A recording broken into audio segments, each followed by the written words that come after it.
Peace, guys. It's time to win. It's time to win. Nothing else but elevation. So, how can we do that? How can we consistently win? Well, we know that we must keep composure in chaos. We also must be adaptable, right?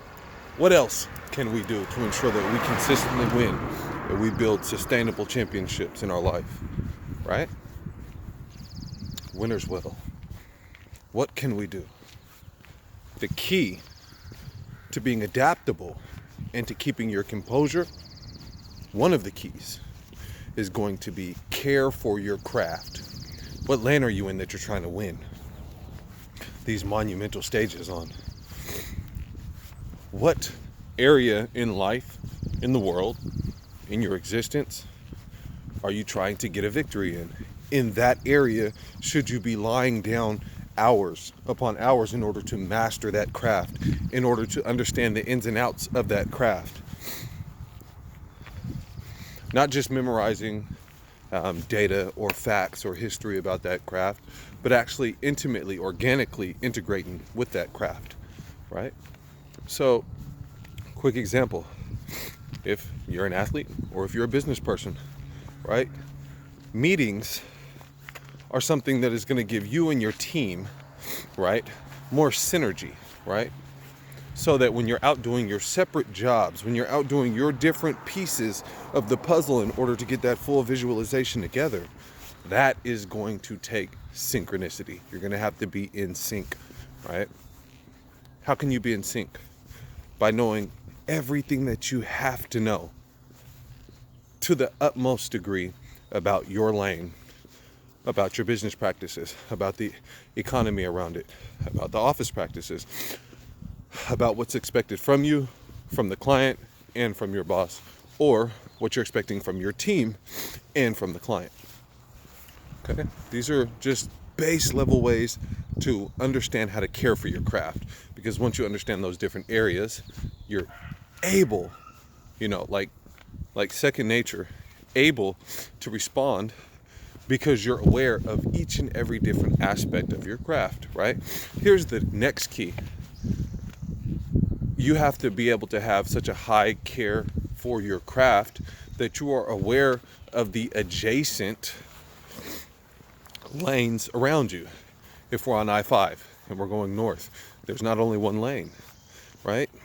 And there's also many exits as the interstate travels north and travels south. So as you're traveling on this thoroughway, which is yours, let's say the interstate is yours, you're going to come to different exits. And those exits are your team, right? Those exits are your team.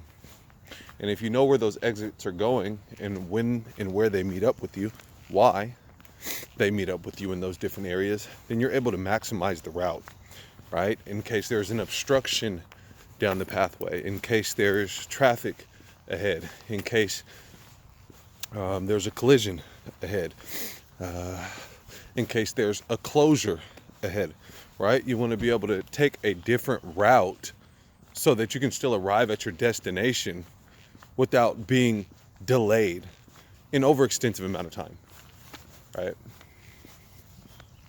So it's important to not only care for your craft and to understand what goes into your craft, what it takes to be a sustainable winner in your craft, but in order to be a champion, in order to operate at the highest level day in and out, year in and year out, decade in and out, you have to know the adjacent lanes, the adjacent crafts that go into making yours so enhanced, right? This is how you polish your project.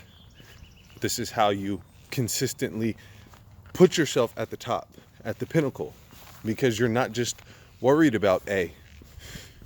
You're concerned about A, and you're applying the information that you're collecting from B, C, and D in order to make sure that A is prominent in uppercase A.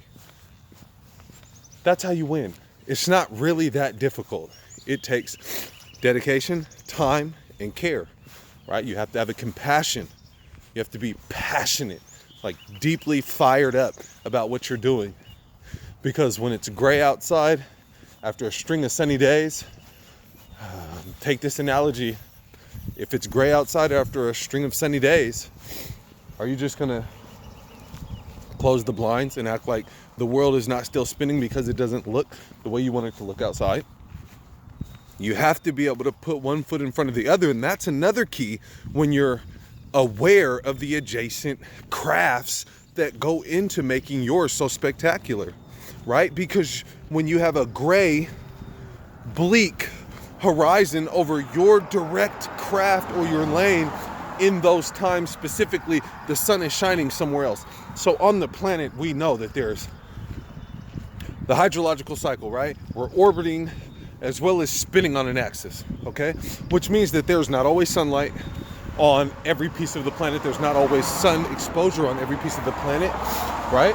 So when the sun is shining here, as you see it breaking through sometimes as we're walking, when the sun is shining here, it may not be shining in the UK. It may not be shining in Osaka. It may not be shining in Johannesburg. It may not be shining in Gambia, right?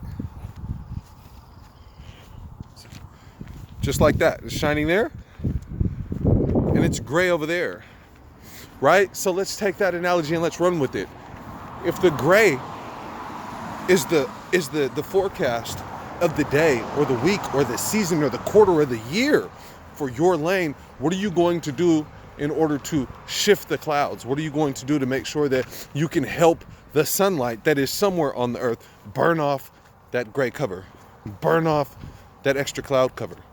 It's possible, but it only comes with the knowledge of the surrounding areas of your craft.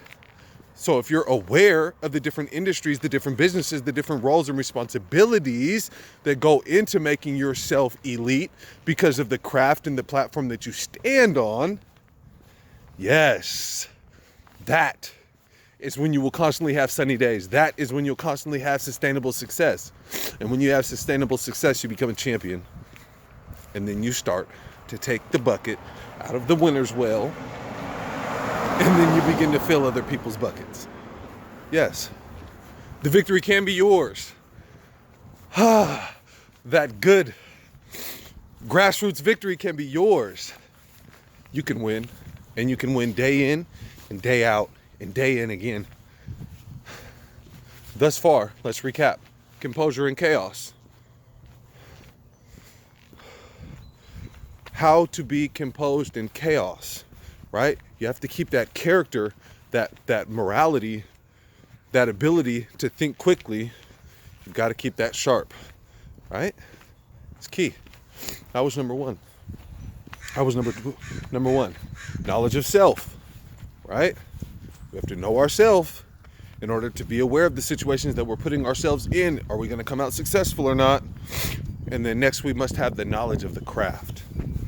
It's important, very important, and that's just the start. Next up, we're going to speak about drive, and that's really going to be the glue for these first three components of being a winner. Now, take your sip, leave a sip for the next person that comes by, and until next Wednesday, stack your wins, keep your chin up, take it to the top. Peace.